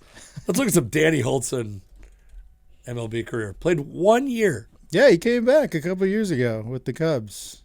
Never gave up an earned run. It's a pretty good way to go out. 3 1/3 innings. Yeah, he had that late season call up after making kind of a minor league comeback with them. Yeah. That was a cool story. When it happened in 2019, I remember reading about that a little bit. And it was just it was one of those things where he never thought he'd play again because of all his injuries. Yeah. And he actually, not only does he come back, but he kind of grinds away in the minors a little bit and then gets a call up out of it, which is really cool. And if I remember right, I thought he played some postseason games, but maybe they didn't make the playoffs that year. Anyway, or maybe he was supposed to. They were considering him. We could talk about Danny Hultzen for years. Thank you for listening to the podcast. Bye.